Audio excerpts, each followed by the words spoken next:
आज बात करेंगे ग्रेविटेशन चैप्टर की। हिंदी में इसे बोलते हैं गुरुत्वाकर्षण।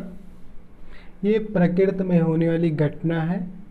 इसमें होता क्या है कि ब्रह्मांड में कोई भी जो दो वस्तु होती हैं एक दूसरे को अट्रैक्ट करती हैं, इसी घटना को गुरुत्वाकर्षण कहते हैं। सबसे पहले इस घटना को न्यूटन ने 1668 में 1668 में न्यूटन ने बताया था कि प्रकृति में कोई भी दो वस्तुएं एक दूसरे को आकर्षित करती हैं। तो ये जो घटना होती है ये प्रकृति में हर जगह होती है। जैसे मैं यहाँ पे खड़ा हूँ और मेरे पास बोर्ड है, तो हम और मेरे बोर्ड दोनों में भी आकर्षण होता है, यानी कि लेकिन इतना अल्प होता है कि कोई प्रभाव नहीं पड़ता है। अब बात करेंगे यहाँ पे केपलर्स लॉ की। केपलर ने जो नियम दिए, ग्रहों के गति संबंधी नियम दिए, केपलर ने बताया है कि जो ग्रह होते हैं ये सूर्य के चारों ओर किस प्रकार से चक्कर लगाते हैं, और ग्रह सूर्य के चारों ओर चक्कर लगाते हैं ये बताया था कोपरनिकस ने। और यहाँ पे केपलर ने बताया कि कैसे चक्कर लगाते हैं, मीन्स कौन सा उनका पाथ होता है, कौन सा उनका डायरेक्शन होता है।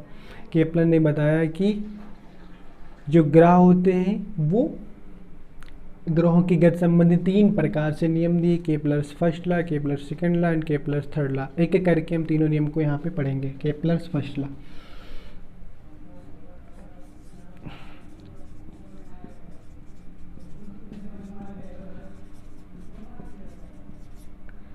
केपलर का फर्स्ट लॉ है, इसे कहते हैं लॉ ऑफ ऑर्बिट बोलते हैं इसे, लॉ ऑफ ऑर्बिट।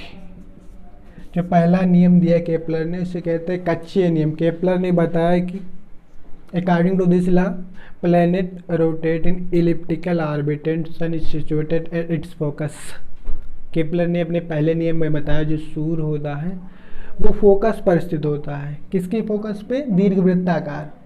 जो कक्ष होता है उसके फोकस पे होता है, और जो ग्रह होते हैं ये घूमते रहते हैं। तो केपलर के फर्स्ट लॉ के अनुसार क्या बताया उन्होंने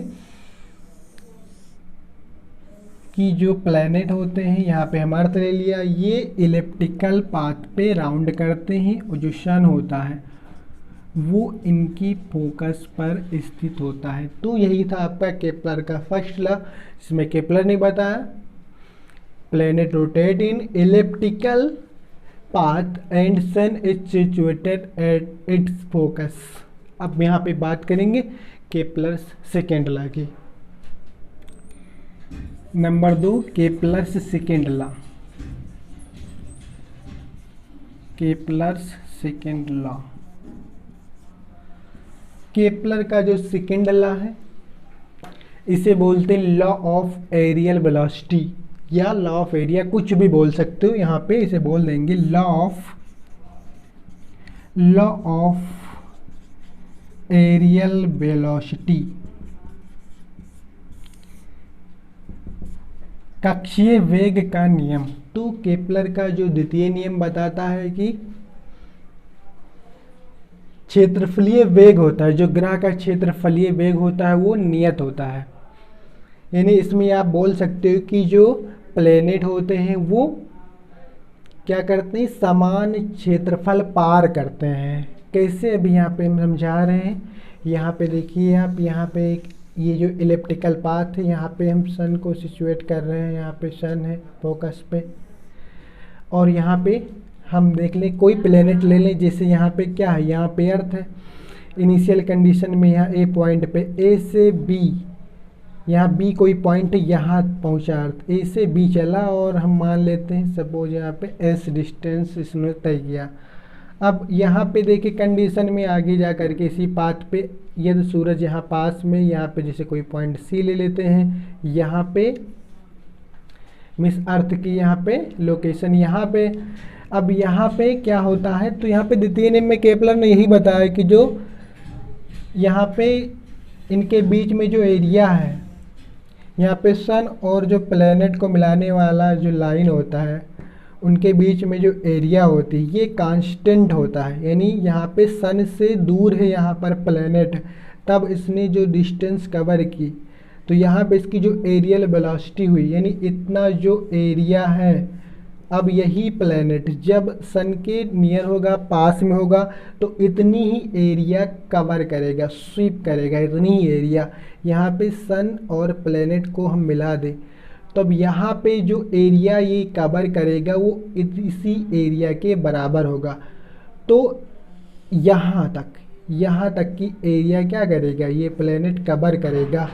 तो इसका मतलब क्या हुआ कि इसके बराबर एरिया कवर करने के लिए यहाँ पे प्लेनेट की स्पीड क्या हो गई, बढ़ गई। प्लेनेट की स्पीड बढ़ गई, यानी यहाँ पे इसने टी डिस्टेंस कवर किया। तो इसका निष्कर्ष क्या निकला, इसका निष्कर्ष निकला सेकेंड लॉ का कि जब प्लेनेट सन के नियर होता है तो इसकी वेलोसिटी तेज होती है, नहीं ज़्यादा होती है, जब सन से दूर होता है उसकी अपेक्षा। तो हमें उम्मीद है आप लोगों ने केपलर से सेकेंड लॉ समझ लिया होगा। यहाँ पे केपलर का जो सेकेंड लॉ होता है ये बताता है law of conservation of angular momentum. Kepler से सेकेंड लॉ यहाँ पे लिख दोगे, केपलर से second law, Kepler second law also state law of conservation of angular momentum. नहीं, केपलर का द्वितीय नियम यह भी बताता है कि कंजर्वेशन ऑफ एंगुलर मोमेंटम, जो कोणीय वेग होता है वो नियत होता है। कौन बताता है, केपलर का सेकेंड लॉ बताता है।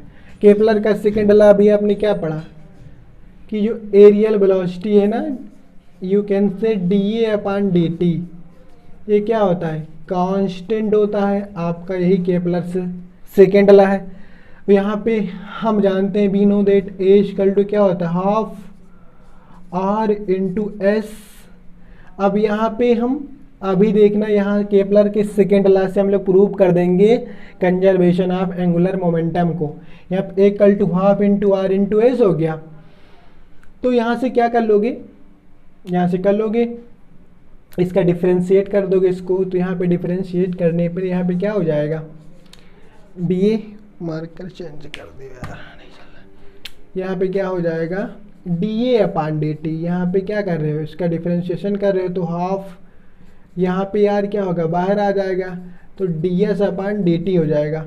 अब यहाँ से क्या हो जाएगा, dA/dt इक्वल टू यहाँ पे हाफ R, ये किसका जो है फार्मूला होता है, ds/dt, displacement upon time velocity का होता है, RB। Again we know that, हम क्या जानते हैं, अगेन वी नो दैट ना, अगेन हम जानते हैं कि जो एंगुलर मोमेंटम होता है L इक्वल टू mvr होता है ना। हम लोगों को पता है एंगुलर मोमेंटम का सूत्र L इक्वल टू mvr। अब यहाँ से RB की वैल्यू निकाल लेंगे, तो L/m हो जाएगा इक्वल टू RB। अब यहाँ पे RB की वैल्यू इसमें रख देंगे तो क्या हो जाएगा, dA/dt equal to half L/m, यानी 1 से यहाँ पे मल्टीप्लाई हो जाएगा। तो dA/dt इक्वल टू क्या हो जाएगा, ये L/2m हो जाएगा। अब dA/dt हम लोगों ने बता दें कांस्टेंट है, तो यहाँ पे इक्वल टू L आ गया, तो यहाँ पे L भी क्या हुआ, कांस्टेंट हुआ। तो इस तरीके से हम लोगों को पता चल गया है कि जो केपलर से सेकेंड लॉ है ये कह रहा है कि जो कंजर्वेशन ऑफ एंगुलर मोमेंटम है ये कांस्टेंट होता है। अब यहाँ पे बात कर लेंगे इसी में केपलर थर्ड लॉ की, आप लोगों को समझ में आ ही गया होगा। अब हम बात करेंगे केपलर्स थर्ड लॉ की। Kepler's third law, Kepler's third law को क्या बोलते हैं, लॉ ऑफ टाइम पीरियड बोलते हैं। Law of time period means आवर्तकाल का नियम। केपलर्स ने अपने थर्ड लॉ में बताया कि time period of planet is directly proportional to the cube of average distance between sun and planet. वो क्या है, अभी यहाँ पे आपको बता रहे हैं केपलर ने अपने थर्ड लॉ में क्या बताया। यहाँ पे हमने बना लिया इलिप्टिकल साइकिल बना लिया, इलेप्टिकल सर्किल बना लिए यहाँ पे। तो यहाँ पे क्या हम सन को सिचुएट कर रहे हैं फोकस पे। अब यहाँ पे प्लेनेट है। अब यहाँ पे इसका हम रेडियस 2 मिल जाएगी हमको, एक यहाँ पे R1 मिल जाएगी और यहाँ पे एक R2 हो जाएगी। अब यहाँ पे केपलर ने बताया कि सन और प्लेनेट के बीच में एवरेज डिस्टेंस है, यानी कि सेमी मेजर एक्सिस बोल सकते हो। सेमी मेजर एक्सिस क्या, इसको हाफ कर दो, ये जो ए है यहाँ पे सेमी मेजर एक्सिस मीन्स अर्ध, आधा इसका लो। तो यहाँ पे जो ए आया है यहाँ पे सेमी मेजर एक्सिस यानी ए की वैल्यू कितनी, यहाँ से यहाँ तक है। यहाँ पे ए आप चाहो तो लिख सकते हो यहाँ से A=R1 + R2/2, यानी दोनों को जोड़ करके आधा कर दो, वही सेमी मेजर एक्सिस ए हो जाएगी। केपलर ने अपने थर्ड लॉ में बताया, लॉ ऑफ टाइम पीरियड में बताया कि जो टाइम पीरियड ऑफ प्लेनेट होता है, जो ग्रह का आवर्तकाल होता है, वो ये जो सेमी मेजर एक्सिस ए, इसे बोल सकते हो average distance between sun and planet, तो उसके क्यूब के डायरेक्टली प्रोपोर्शनल होता है। तो यहाँ पे केपलर्स थर्ड लॉ स्टेट, यहाँ पे नीचे देख लोगे, केपलर्स थर्ड लॉ कहता है कि यहाँ पे जो टाइम पीरियड है टी, ये डायरेक्टली प्रोपोर्शनल करता है सेमी मेजर एक्सिस के क्यूब के। यही केपलर का थर्ड लॉ है। तो यहाँ पे एक बार फिर से हम रिपीट करें केपलर्स के लॉ को, Kepler's first law, Kepler's second law and Kepler's third law. जो केपलर का फर्स्ट लॉ था, लॉ ऑफ ऑर्बिट हम लोगों ने उसको नाम दिया था, उसमें केपलर ने बताया था कि प्लेनेट जो होते, planet rotate in elliptical orbit and sun is situated at its focus. पहले नियम में केपलर ने बताया कि जो ग्रह होते हैं वो सूर्य के चारों ओर वृत्ताकार कक्षा में चक्कर लगाते हैं और सूर्य इसके फोकस पर स्थित होता है। That was Kepler first law. अब बात करेंगे यहाँ पे केपलर से सेकेंड लॉ, और इसको नाम दिया गया था लॉ ऑफ एरियल वेलोसिटी। तो केपलर का जो द्वितीय नियम था, इसे नाम दिया गया क्षेत्रफलीय वेग का नियम। तो according to this law, areal velocity of planet is constant, means planet intercept equal area at equal interval of time, means when planet is near the sun then its velocity increases. अब यहाँ पे Kepler के second law को आप समझोगे तो पाओगे कि केपलर का जो सेकेंड लॉ होता है क्षेत्रफलीय वेग, तो अपने नियम में बताया था कि क्षेत्रफलीय वेग जो होता है वो नियत होता है, यानी कि जो ग्रह होता है और ग्रह को सूर्य से मिलाने वाली जो रेखा होती है वो समान समय अंतराल में समान क्षेत्रफल पार करती है। केपलर का जो द्वितीय नियम था, उसने ये भी बताया था कि ये एंगुलर मोमेंटम को के कंजर्वेशन को रिप्रेजेंट करता है। अब हम लोगों ने भी यहाँ बात की केपलर्स थर्ड लॉ की, लॉ ऑफ टाइम पीरियड, आवर्तकाल का नियम, जो केपलर का तृतीय नियम था। इसमें केपलर ने बताया कि जो टाइम पीरियड होता है ये अनुक्रमानुपाती होता है सेमी मेजर एक्सिस के क्यूब के, यानी हमने इसे अलग डेफिनेशन भी दिया था कि time period of planet is directly proportional to the average distance next again try. Kepler ने अपने थर्ड लॉ में बताया था कि जो time period of planet is directly proportional to the cube of average distance between sun and planet. तो I hope आप लोगों को तीनों नियम समझ में आ गए होंगे। ओके।